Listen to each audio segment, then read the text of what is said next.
കുറിച്ച് നേർക്ക് നേരെ നരകണ്ട് എന്ന് അള്ള പറഞ്ഞ കാര്യം അത് നമ്മൾ ചെയ്യാൻ പറ്റുമോ സുഹൃത്തുക്കളെ? അതിൻ്റെ പരിസരത്ത് നമ്മൾ പോകാൻ പറ്റുമോ? ഈ ബോധം നമുക്കുണ്ടെങ്കിൽ ഒന്ന് ശിർക്കാണ്. എന്തേലും പ്രയോജനമുണ്ടോ ശിർക്കോട്? ശിർക്കുള്ള ചെയ്തോ നരകത്തിലാന്ന് ഉറപ്പല്ലേ? ഇന്നഹു മൻ യുശ്രിക് ബില്ലാഹി ഫഖദ് ഹറമല്ലാഹു അലൈഹിൽ ജന്ന വമഅവാഹുൻ നാർ വമാ ലിൽദാലിമീന മിൻ അൻസാർ. ആര് ശിർക്ക് ചെയ്തോ സ്വർഗ്ഗം ഹറാം, അവൻ നരകത്തിലാണ്. ശിർക്കോട് എന്തിനും കാര്യമുണ്ട് സുഹൃത്തുക്കളെ? അല്ലാത്തവരെ ആരെ വിളിച്ച് പ്രാർത്ഥിച്ചാലും ഒരു ഉപകാരം കിട്ടില്ല. അപ്പൊ ശിർക്ക് ചെയ്യണവന് നരകം വാങ്ങാൻ മാത്രം എന്ത് ലാഭമാണ് അവരുള്ളത്? ഇനി മറ്റൊന്ന്, ശിർക്കിന്റെ ആവശ്യമുണ്ട്, അതുമില്ലല്ലോ.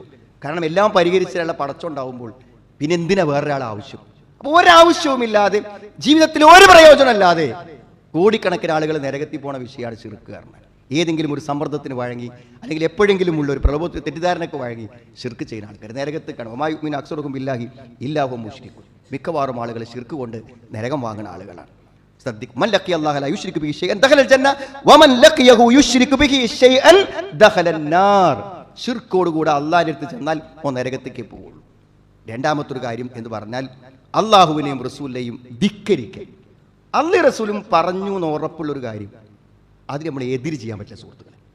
വാപ്പിമീൻ പറഞ്ഞ കാര്യങ്ങളില്ലേ, നമ്മൾ ജോലി ചെയ്യുന്ന സ്ഥാപനത്തിൻ്റെ മേധാവികൾ പറഞ്ഞ കാര്യങ്ങളില്ലേ, അതൊക്കെ പലപ്പോഴും നമ്മുടെ സുരക്ഷത്തിന് വേണ്ടി പാലിക്കുമ്പോൾ അള്ള പറഞ്ഞൊരു കാര്യം അത് അള്ളാഹ് അവിടെ നോക്കിയിരിക്കുകയാണ്. നമ്മളെ ഇന്ന റബ്ബക ലബിൽ മിർസാദ്, അതിന് നേരെ എതിര് ചെയ്യുക. വമൻ യഅസില്ലാഹ വറസൂലഹു വയതഅദ്ദ ഹുദൂദഹു യുദ്ഖിൽഹു നാരൻ ഖാലിദൻ ഫീഹാ വലഹും അദാബും മുഹീൻ. അല്ലാഹുവിനും റസൂലിനും ആരെങ്കിലും എതിർ പ്രവർത്തിച്ചാൽ, അല്ലാഹുവിന്റെ അതിർവരമ്പുകൾ ലംഘിച്ചാൽ യുദ്ഖിൽഹു നാരൻ, ഇതൊക്കെ നരകം കിട്ടുമെന്ന് നേർക്ക് നേരെ പറഞ്ഞ വിഷയങ്ങളാണ്. നമ്മുടെ ദേഹേച്ഛയ്ക്ക് വേണ്ടി ഒരു ആസ്വാദനത്തിന് വേണ്ടി അള്ളയും റസൂലും പറഞ്ഞ കാര്യം പച്ചയായി ധിക്കരിച്ച് ജീവിച്ചാൽ നരകത്തേക്ക് പോവുക. അള്ള പറഞ്ഞത് അള്ളാഹു പാലിക്കുമെന്ന് അറിയാമല്ലോ സുഹൃത്തുക്കളെ. മറ്റൊന്ന്, വിധി വിശ്വാസത്തെ നിഷേധിക്കുന്നതിനെ പറ്റി പറഞ്ഞു. കാരണം എത്ര ശരിക്കും നമ്മളെ വിശ്വാസം നമ്മൾ പഠിച്ചിട്ടില്ലെങ്കിൽ നമുക്ക് എന്താ പറയുക, വിധിയിൽ സംശയം ഉണ്ടാവും. വിധിയിൽ സംശയം ഉണ്ടായിരിക്കും. ഉബയ്യ് ഇബ്നു കഅബിന്റെ റളിയല്ലാഹു അൻഹുവിന്റെ അടുക്കൽ വന്നിട്ട് ഇബ്നു ദൈലമി റളിയല്ലാഹു അൻഹു വന്നിട്ട് പറഞ്ഞു, എനിക്ക് ഫി നഫ്സി ഷൈഉൻ മിനൽ ഖദർ, ഖദറിൽ എനിക്ക് കുറച്ച് ഖദറിന്റെ വിധിയുടെ കാര്യത്തിൽ എനിക്ക് ചില സംശയങ്ങളുണ്ട്. അതുകൊണ്ട് ഫഹദ്ദിസ്നി ബിശൈഇൻ ലഅല്ലാഹ് യുദ്ഹിബഹു മിൻ ഖൽബി, അള്ള എൻ്റെ മനസ്സിൽ നിന്ന് ആ സംശയം ഒന്ന് നീക്കി തന്നേക്കാം, നീ എനിക്ക് എന്തെങ്കിലും പറഞ്ഞുകൊണ്ടാണ്.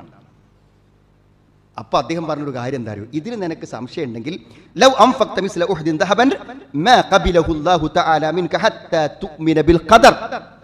നീ എന്താണ് ഉഹ്ദ് മലയോളം സ്വർണ്ണം നീ ദാനം ചെയ്താലും ഖദറിൽ നിനക്ക് വിശ്വാസം ഇല്ലെങ്കിൽ നിന്റെ അതൊന്നും അള്ള സ്വീകരിക്കൂല എന്നാണ്.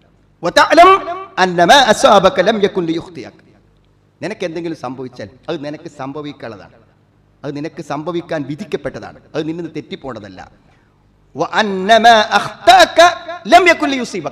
ഒരു കാര്യം നിന്ന് ഒഴിവായി പോയാൽ അത് നിനക്ക് ഒഴിവായി പോകാനുള്ളതാണ്.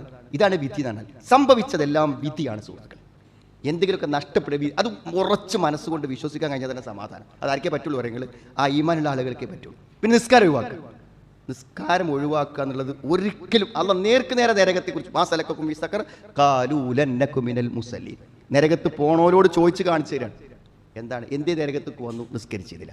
സുഹൃത്തുക്കളെ, നിസ്കരിക്കാത്തവൻ നരകത്തിലാണെന്ന് നിസ്കരിക്കാത്തവനോട് സ്വകാര്യം വിളിച്ച് പറയാൻ നമുക്ക് ബാധ്യതയുണ്ട്. നമ്മുടെ സുഹൃത്തല്ലേ അയാൾ, നമ്മുടെ കൂട്ടുകാരനല്ലേ അയാൾ, നമ്മുടെ ബന്ധുവല്ലേ അയാൾ, നമ്മുടെ ഭർത്താവല്ലേ അയാൾ, നമ്മുടെ മക്കളല്ലേ, ഇവിടെ പറയാൻ നമുക്ക് ബാധ്യതയുണ്ട്. അഞ്ചാമത്തൊരു കാര്യമായി പറഞ്ഞൊരു കാര്യം എന്താ അറിയൂ, ഇവിടെ ഒരു വിശ്വാസ സംഹിത ഉണ്ട്. എന്നാൽ തോന്നിയാലൊക്കെ തോന്നിയ അനുസരിച്ച് പോവാണ്. അഹ്ലുസ് സുന്ന വൽ ജമാഅ എന്ന് പറയും നമ്മൾ.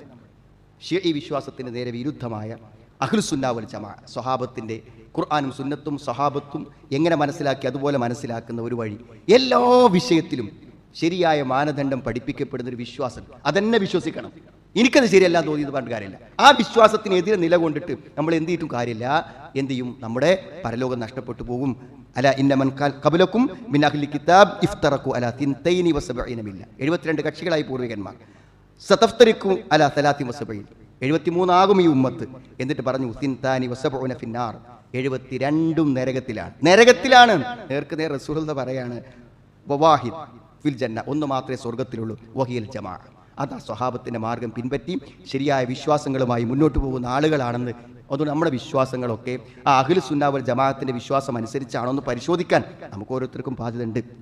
മറ്റൊന്ന് അഹങ്കാരമാണ്. ചിലപ്പോൾ നമുക്ക് പണം ഉണ്ടാവാം അല്ലേ, ചിലപ്പോൾ നമുക്ക് സൗന്ദര്യം ഉണ്ടാവാം, ചിലപ്പോൾ നമുക്ക് അധികാരം ഉണ്ടാവാം, ഒക്കെ ഉണ്ടായിക്കോടെ സുഹൃത്ത്. അത് വേറെയുള്ള ഒരുത്തനൂടെ ഒരാളെ നിസ്സാരമാക്കാനോ ഒരാളുടെ ധിക്കാരം കാണിക്കാനോ ഒരാളെ അപമാനിക്കാനൊന്നും അത് പ്രചോദനമാവാൻ പറ്റൂല. ഇഹ്തജത്തിൻ നാറു വൽ ജന്ന, സ്വർഗവും നരകവും പരസ്പരം വാദിച്ചു എന്നാണ്. ഇന്നാൾ നരകത്തിൽ അന്നാൾ സ്വർഗത്തിലാണെന്ന് അത് പറഞ്ഞ് അവർ യുദ്ഖിലുനി അൽ ജബ്ബാറൂൻ വൽ മുതകബ്ബിറൂൻ, എന്നിൽ അഹങ്കാരികളും പോക്കിരിമാരൊക്കെ എന്നിൽ പ്രവേശിക്കുമെന്ന് പറഞ്ഞ് പരസ്പരം സംസാരിച്ചു എന്നാണ്. അപ്പോൾ അള്ളാഹു പറഞ്ഞ മറുപടിയാണ് അൻതി അദാബി ഉഅദ്ദിബു ബിക മൻ അശാ, നീ എൻ്റെ ശിക്ഷയാണ് നരകത്തോട് പറഞ്ഞത്, ഞാൻ ഉദ്ദേശിക്കുന്നവരെ ഞാൻ അതുകൊണ്ട് ശിക്ഷിക്കും എന്നാണ്. അഹങ്കാരത്തെയാണ് അവിടെ പ്രധാനമായി എടുത്തു പറഞ്ഞ കാര്യം. നമ്മളെപ്പോഴും സൂക്ഷിക്കണം. ആരോട് പെരുമാറുകയാണെങ്കിലും ആരോട് പറയുകയാണെങ്കിലും നമ്മൾ എത്ര വലിയ ആൾക്കാരാണെങ്കിലും മറ്റുള്ളവരെ നിസ്സാരവൽക്കരിക്കാനും മോശമാക്കാനും നമുക്ക് അധികാരമില്ല. അവൻ്റെ മനസ്സിലെ ആവേശമുണ്ടല്ലോ അത് നരകമായി പരിണമിക്കും. മറ്റൊരു കാര്യം പറഞ്ഞത്, ഏഴാമത്തൊരു കാര്യം, ഒരാളും ചതിക്കരുത് സുഹൃത്തുക്കൾ, ഒരിക്കലും ചതിക്കരുത്. മനസ്സിലായി? ചിലപ്പോൾ നമ്മളിത്ര മൊബൈൽ നേരാക്കാൻ വേണ്ടി കൊടുക്കുന്ന ഒരാൾ തരും, മനസ്സിലായി? ചിലപ്പോൾ അതൊന്നും എൻ്റെ സെറ്റിങ്സിൽ എന്തെങ്കിലും ചെറുതൊന്ന് നേരാക്കിയാൽ അയാൾക്കത് ശരിയായി കിട്ടും. ചിലപ്പോൾ ഒന്ന് ഓഫാക്കി ഓണാക്കിയതിന് ശരിയാവും. അതിനെന്തൊക്കെയോ തകരാറ് പറഞ്ഞ് അയാളെന്ന് 1000 10,000 വാങ്ങി വെക്കുമ്പോൾ ആ സുഹൃത്തിനത് വിവരമില്ലാഞ്ഞിട്ടായിരിക്കും. നമ്മുടെ എല്ലാവരുടെ വ്യവസായങ്ങളിലും കച്ചവടങ്ങളിലും എല്ലാം ബോധപൂർവ്വം നമ്മളൊരാളെ ചതിച്ചിട്ടുണ്ടെങ്കിൽ അൽ മക്റു വൽ ഖദീഅതു ഫിന്നാർ, നബി സല്ലല്ലാഹു അലൈഹി വസല്ലമയുടെ വാക്കാണ്. കുതന്ത്രങ്ങളും ചതിയും നരകത്തേക്കുള്ളതാണ്. ഒന്നും നേടാൻ പറ്റില്ല. ഒരിക്കലും നമുക്ക് അള്ളാഹുവിന് ഇഷ്ടമില്ലാത്ത ധനം കൊണ്ട് ജീവിതത്തിൽ ധനത്തിൻ്റെ ഒരു ഉപകാരം ഉണ്ടാക്കാൻ പറ്റില്ല. ഹറാമായത് തിന്നരുത്. ഹറാമായത് തിന്നാൽ കുല്ലു ലഹ്മിൻ നബത മിൻ സുഹ്തിൻ ഫന്നാറു ഔലാ ബിഹി, ഹറാമ് തിന്നിട്ടുണ്ടാകുന്ന മാംസം നരകത്തിലേക്കാണ് ഏറ്റവും പറ്റിയത് എന്നാണ്. ഹറാമ് തിന്ന ഇറച്ചിണ്ടല്ലോ, മാംസം, ശരീരം, അതിന് ഏറ്റവും യോജിച്ച സ്ഥലം പോയി കിടക്കാൻ പറ്റിയ സ്ഥലം നരകമാകും. ഇതൊക്കെ നരകത്തെക്കുറിച്ച് നേരിട്ട് താക്കീത് ചെയ്ത ആൾ. ചിലതൊക്കെ നിസ്സാരങ്ങളായി നമുക്ക് തോന്നും. മാ തഹ്തൽ കഅബൈൻ മിനൽ ഇസാർ ഫഫിന്നാർ, എന്താണ്? നിര്യാണിക്ക് താഴെ വരുന്ന വസ്ത്രം നരകത്തിലാണെന്ന്. നരകത്തിലാണ്. എന്താ സുഹൃത്തുക്കളെ, നമ്മളെ പാൻസും തുണിയൊക്കെ ഒന്ന് മേലൊക്കെ എടുത്ത് വെക്കാൻ എന്താ കാര്യം? അത് തെറ്റല്ല എന്ന് പറയാൻ നമുക്കെന്ത് ന്യായമുള്ളത്?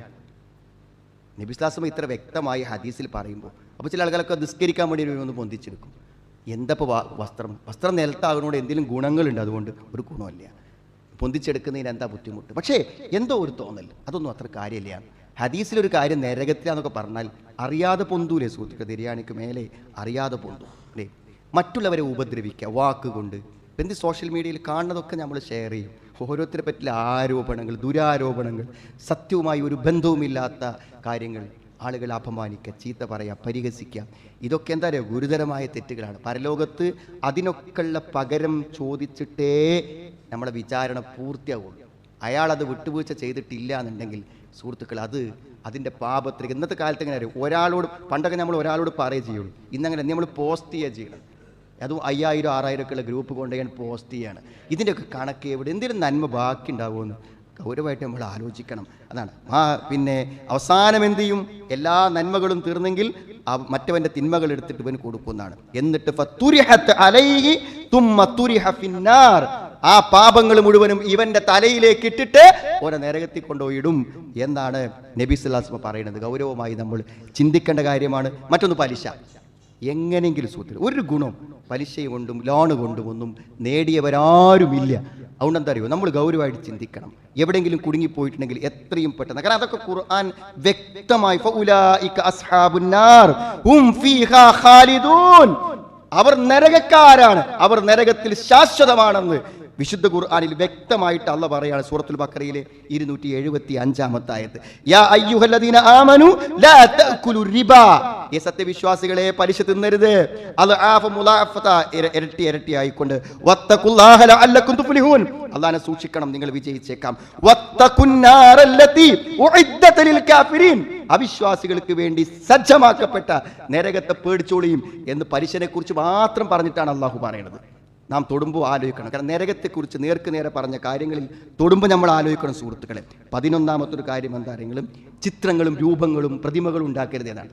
അത് നിസ്സാര കാര്യമല്ല. ഒരു പക്ഷേ ഈ പുസ്തകത്തിൽ ഏറ്റവും അധികം തെളിവ് കൊടുത്തത് ഈ വിഷയത്തിനാണ്. അശദ്ദുന്നാസി അദാബ യൗമൽ ഖിയാമ അല്ലദീന യുലാഹിഹൂന ബിഖൽഖില്ലാ, അള്ളാഹുവിൻ്റെ സൃഷ്ടികൾക്ക് സാദൃശ്യമുണ്ടാക്കുന്നവരാണ്.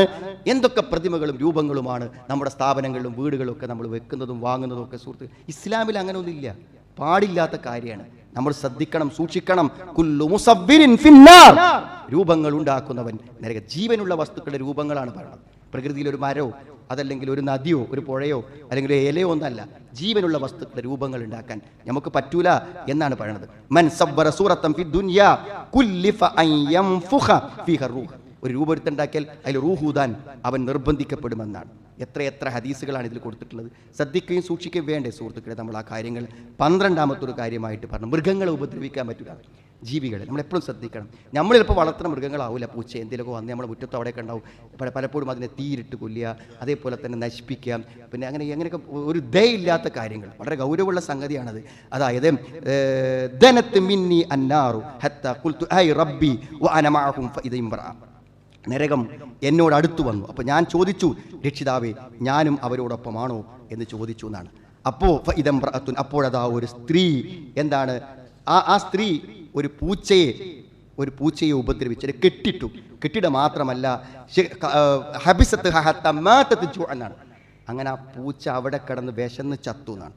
അത് നരകത്ത്, ഇമാം ബുഖാരിൻ്റെ ഹദീസാണ്. നരകത്ത് ഒരു ജീവനെ ഉപദ്രവിക്കുമ്പോൾ നരകത്തിൽ പോകാനുള്ളൊരു കാരണമാണ്. ഉപകാരങ്ങളൊന്നും ചെയ്തില്ലെങ്കിലും ഒരു ജീവനെ അപകടപ്പെടുത്താൻ പറ്റും സുഹൃത്തുക്കളെ, അപകടപ്പെടുത്താൻ പറ്റില്ല. നമുക്ക് ഉപദ്രവങ്ങളൊന്നും ഉണ്ടാക്കാത്ത ജീവികളെ അന്യായമായി ഉപദ്രവിക്കുന്നതിനെ കുറിച്ചാണ്. ആത്മഹത്യ പല ആൾക്കാരും പറയാണ്, എന്ത് ഞാനാണ് മരിച്ചാലോ. ഞാൻ പലപ്പോഴും വിചാരിച്ചു, സുഹൃത്തുക്കൾ ആലോചിക്കണം, ദുരിതം തീരാനാ മരിക്കണത്, ആത്മഹത്യയാണ് എങ്കിൽ ഇവിടുത്തെ ദുരിതത്തിൻ്റെ എത്രയോ 10 മടങ്ങാണ് കബറിലും പരലോകത്തുള്ളത്. ആലോചിക്കണം. അതേ അവസ്ഥ ആത്മഹത്യ ചെയ്യുന്ന ഒരാളും മരണത്തിൻ്റെ തൊട്ട് മുമ്പ് ചിന്തിച്ചിട്ടുണ്ടാകും വേണ്ടിയതിലാണ് അല്ലേ. കഴുത്തിൽ കയറ് കുടുങ്ങി മരിക്കണിനേക്കാളും വലിയ വിഷമം എന്താ സുഹൃത്തുക്കൾ. അപ്പോൾ ആലോചിച്ചിട്ടുണ്ടാവില്ലേ, ദേഹം മുഴുവനും മാന്തി മുറിയാക്കുമ്പോൾ ആലോചിച്ചിട്ടുണ്ടാവില്ലേ വേണ്ടിയതില്ലാന്ന്. പരലോകത്ത് ആ അവസ്ഥ അന്ത്യനാളിൽ തുടർന്നുകൊണ്ടിരിക്കണം നരകത്തിൽ എന്ന് പറഞ്ഞാൽ അതിനേക്കാൾ വലിയ ദുരിതം എന്താണ്? ഒരു വിശ്വാസിക്ക് ചിന്തിക്കാൻ പറ്റാത്ത കാര്യമാണ്.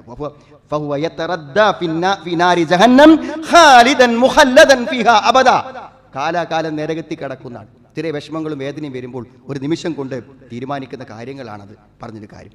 14ാമത്തൊരു കാര്യം വെച്ചാൽ നമ്മുടെ അയൽവാസികളെ ഉപദ്രവിക്കാൻ പാടില്ല. നമ്മുടെ തൊട്ട അയൽവാസി പല ആളുകളുടെയും അവരുടെ മരം ഇപ്പുറത്തേക്ക് വന്ന് ഒരു സ്വൈരം കൊടുക്കാതെ വേസ്റ്റുകളിട്ട് വാസനിപ്പിച്ച് അവിടെ ഓരോന്ന് കത്തിച്ച് പുകച്ച് അലർജി ഉണ്ടാക്കി എന്തൊക്കെയാണ് ചെയ്യണത് ആൾക്കാർ.